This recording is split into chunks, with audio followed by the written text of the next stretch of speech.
আমরা সবাই ChatGPTর নাম শুনছি। তো এতদিন কি করছি আমরা ChatGPTটা আমরা ব্রাউজারে ব্যবহার করে আসছি। আমরা যদি মোবাইল ফোনে ব্যবহার করতাম তাহলে যে কোনো ব্রাউজার ওপেন করে আমরা open.ai এর ওয়েবসাইটে যে আমরা ChatGPTটা অ্যাক্সেস করতাম। ChatGPT OpenAI অফিসিয়ালি তাদের মোবাইল ফোনের জন্য অ্যাপ লঞ্চ করে দিয়েছে। এটা হলো অ্যাপ স্টোরেও পাওয়া যাচ্ছে অ্যান্ড প্লে স্টোরেও পাওয়া যাচ্ছে। তো আজকের ভিডিওটা মূলত এই ChatGPTর অ্যাপটা নিয়ে, এটা কিভাবে ইউজ করতে হয় অ্যান্ড এটা কিভাবে ডাউনলোড করবেন সেটা নিয়ে মূলত আজকের এই ভিডিওটা। এতদিন কি করছি আমরা বিভিন্ন রকম ব্রাউজারে এই ChatGPTটা আমরা ব্যবহার করে আসছি এন্ড সেখানে দেখছি আমরা বিভিন্ন রকম ইন্টারফেস রয়েছে। সিমিলার ইন্টারফেসগুলো আপনি এই অ্যাপের মধ্যে পেয়ে যাবেন। এন্ড আমার মনে হয়েছে যে ওয়েবসাইটটা আছে ChatGPTর যে ওয়েবসাইটটা আছে তার থেকে এই অ্যাপটা একটু তার থেকে ফাস্ট কাজ করছে। এটা হলো আমার পার্সোনাল অপিনিয়ন। তো এখন আমরা শুরু করি যে আসলে আমরা ChatGPTটা মোবাইল ফোনে কিভাবে ব্যবহার করব। আর এই ChatGPT সম্পর্কে যারা নতুন শুনতেছেন তাদের জন্য অলরেডি ভিডিও করা আছে আমার চ্যানেলে, সেখান থেকে আপনারা চাইলে ভিডিওটা দেখে আসতে পারেন। চলুন আমরা শুরু করি কিভাবে আমরা ChatGPTটা ডাউনলোড করব এন্ড এখানে কিভাবে আমরা ব্যবহার করব সেটা দেখি। আচ্ছা, অলরেডি আমার ChatGPTটা ডাউনলোড করা আছে।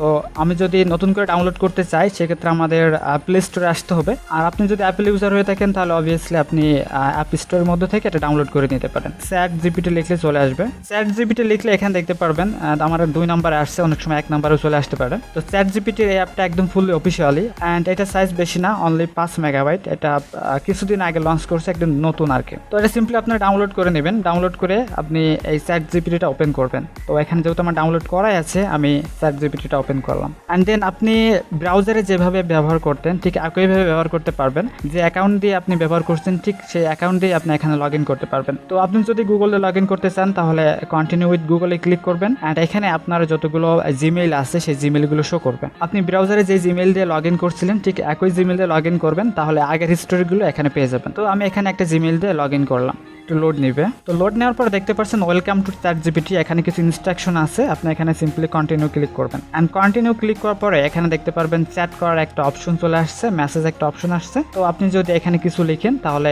ChatGPT এটা রেসপন্স করবে। একদম রিয়েল লাইফে যখন আপনি ইনস্ট্যান্ট চ্যাট করেন ঠিক একইভাবে এখান থেকে আপনি চ্যাট করতে পারবেন। তাছাড়া এখানে 3 লাইন আইকনে ক্লিক করলে আপনি হিস্টোরির মধ্যে আপনি পূর্বে যতগুলো হিস্টোরি আপনি করছেন, রিকোয়েস্ট করছেন, প্রত্যেকটা জিনিস এখানে আপনি দেখতে পারবেন। অর্থাৎ আপনি যদি ব্রাউজারে যে রিকোয়েস্টগুলো করছেন সেই রিকোয়েস্টগুলো এখানে আপনার থাকবে। আর এখানে আপনি কাস্টম কিছু সেটিংস করে নিতে পারেন, সেটা আপনার বিষয়। আর এখানে প্লাসে ক্লিক করলে নতুন চ্যাট ওপেন হবে। তো নতুনভাবে এখান থেকে আপনি বিভিন্ন রকম ইনফরমেশন গ্যাদার করতে পারেন। আর এখানে 3 ডট আইকনে ক্লিক করলে অ্যান্ড দেন রিনেমে ক্লিক করবেন। অর্থাৎ আপনি যে রিকোয়েস্টটা করছেন সেই রিকোয়েস্টের একটা নাম এখানে আপনি দিতে পারেন। দেন এখানে আমি এই রিকোয়েস্টের নামটা দিলাম HTML ট্যাগ অ্যান্ড দেখতে পাচ্ছেন এটা রিকোয়েস্টের নামটা HTML ট্যাগ হয়ে গেছে। তাছাড়া 3 ডটের মধ্যে এটা চাইলে আপনি রিকোয়েস্টটা ডিলিট করে দিতে পারবেন। অ্যান্ড এখান থেকে আপনি যদি হিস্টোরি ডিলিট করতে চান সেক্ষেত্রে আপনি হিস্টোরির মধ্যে আসবেন অ্যান্ড এখান থেকে একটা করে ট্যাপ করবেন, দেন ডিলিট করবেন অ্যান্ড ব্যাক চলে আসবেন। আবার 3 ডট আইকনে যান, দেন সেটিংসে ক্লিক করুন। সেটিংসে ক্লিক করার পর এখান থেকে আপনি ডার্ক মোডে ব্যবহার করতে পারেন অথবা আপনি হোয়াইট মোডে ব্যবহার করতে পারেন।